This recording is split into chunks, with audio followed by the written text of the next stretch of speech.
Les amis, Carlo Ancelotti est sous pression, une double pression. La première en interne, avec, vous le savez très certainement, la volonté de certains membres du board de Florentino Pérez de faire venir Xabi Alonso ou Jürgen Klopp. Les derniers détails dans cette édition. La deuxième pression, les amis, c'est que le Barça s'est imposé hier face à Mallorca, victoire 1-0 avec le but signé Monsieur Dani Olmo, la une du Mundo Deportivo, qui rapproche encore un peu plus le Barça de la Liga. Ils prennent la direction du titre à la une de Sport. Et pourtant, ces derniers jours, ces dernières heures, vous l'avez très certainement vu, on a parlé également de pression autour de Hansi Flick, le coach du Barça, qui a voulu en conférence de presse taper du poing sur la table. Il s'est mis dur. Pourquoi? Parce que lors du dernier match, vous l'avez aussi très certainement vu, certains joueurs ont manifesté leur mécontentement. Ils veulent davantage de temps de jeu. Je pense à Ansu Fati, je pense à Fermin, je pense au jeune Hector Fort.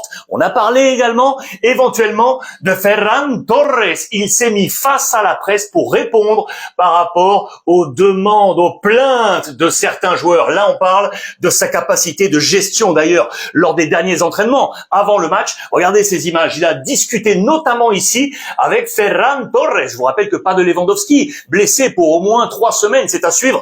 Il va faire de Ferran Torres très certainement son numéro 9. Vous allez voir comment ça s'est passé hier. Et puis Dani Olmo, ça aussi c'est une solution pour lui depuis son retour de blessure. Il est l'alternative éventuelle comme faux numéro 9. Vous allez voir qu'il les a combinés, tous les deux, ensemble. Hansi Flick, 7 changements par rapport au dernier match. Voilà la gestion du coach allemand qui prépare la Ligue des Champions pour le match face à l'Inter. Voici ce 11. Rappel des absents. Lewandowski, Ter Stegen, Balde, Casado et Bernal. Regardez ici son banc. Il n'a pas utilisé Koubarsi, il n'a pas utilisé Koundé. Il avait laissé sur le banc De Jong, Pau Victor, mais qui est entré en jeu dans sa gestion. Le jeune Gérard Martin qui compense, vous savez, sur le côté gauche, l'absence d'Alejandro Balde. Le jeune Hector Fort était titulaire. Le premier message d'Hansi Flick. L'entrée également de Fermin Lopez. Message pour lui donner du temps de jeu. Et Rafinha était préservé dans ce match. C'est Ansu Fati, tiens, qui était titulaire. Regardez la charnière centrale avec Inigo Martinez. Ce n'est pas Eric Garcia qui a joué en centrale. C'est bien Araujo. Ces deux hommes ont inversé les positions. L'Uruguayen central, Eric Garcia sur le côté droit. Des latéraux, inédit pour Hansi Flick. Pedri, on va y revenir, absolument incroyable. Gavi et donc Dani Olmo dans cette position avec Ferran Torres, Lamine Yamal titulaire. Regardez ça.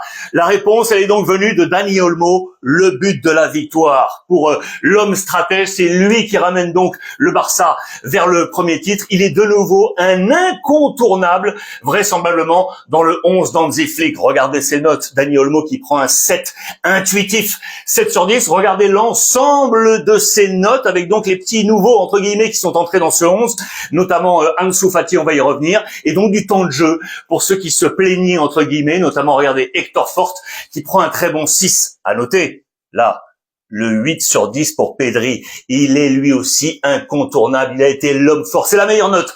Vous le voyez pour Pedri. D'ailleurs, Hansi Flick en conférence de presse l'a très simplement, dit ainsi. Il est difficile de dire quelle est la limite de Pedri. Où est le plafond de ce super joueur? Il a été absolument incroyable. Et donc, le temps de jeu offert notamment à Ansu Fati, l'héritier du numéro 10, vous le savez, de Messi, qui a profité de ce temps titulaire pour montrer des choses intéressantes, pour éventuellement, dans ce sprint final, rentrer dans les rotations d'Hansi Flick. Les dernières informations Barça avant de filer sur le Real Madrid. Regardez la prolongation de contrat de Lamine Yamal. Ça y est, on est de plus en plus proche pour voir le Catalan rester à bord. Et puis, la finale de Copa del Rey approche également du côté de Séville entre le Barça et le Real Madrid. Eh bien, Ter Stegen, les amis, pourrait, je dis bien pourrait, être titulaire, lui qui est de retour. Ça y est, Chesney serait préservé et donc Ter Stegen jouerait cette finale. Pression 1 pour Carlo Ancelotti, le Barça qui s'impose.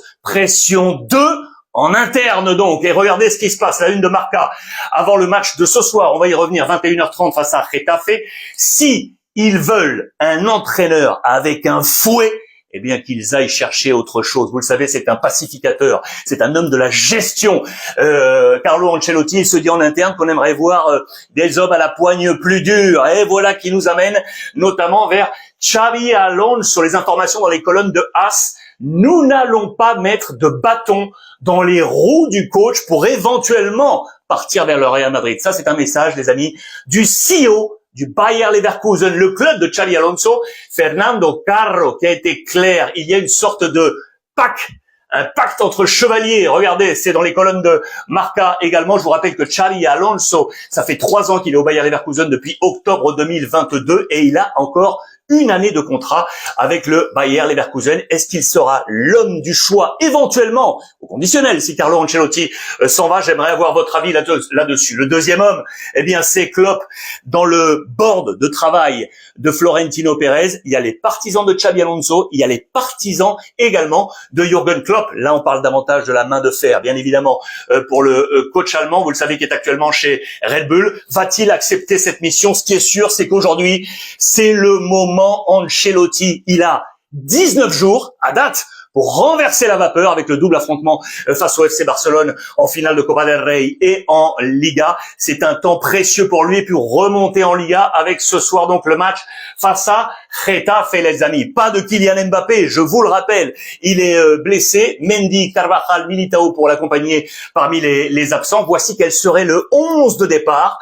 Courtois, Rudiger, Asensio, Valverde à droite, Camavinga à gauche, toujours ce bricolage sur les postes des latéraux, Tchouaméni, Modric, Ceballos, Bellingham, Vinicius et Rodrigo, les amis. Face à Getafe, ce plan de bataille qui pourrait évoluer, regardez de quoi on parle ici. Attention à Rodrigo, parce que la position de Bellingham, suivant la blessure de Mbappé, pourrait faire, en fonction des alternatives, que Rodrigo saute de ce 11 de départ. C'est une affaire à suivre, et dès ce soir. Et enfin, on parlait tout à l'heure de Ter Stegen, éventuellement pour la finale de la Copa del Rey, côté Barça. Eh bien, c'est Courtois, les amis, qui pourrait jouer cette finale de la Copa del Rey, alors que Lunin a absolument tout joué, les 5 matchs jusqu'à la finale. On nous dit dans les colonnes de Marca, et oui, on veut un titre au Real Madrid, que ce serait peut-être Courtois qui serait titulaire, affaire à suivre. Match ce soir. Bon match à vous. Dites-moi ce que vous en pensez. Pression 1 avec le Barça, pression 2 avec Jürgen Klopp et Xabi Alonso. Je veux avoir vos commentaires sur cette revue de presse. En attendant, les amis, passez une bonne journée comme d'habitude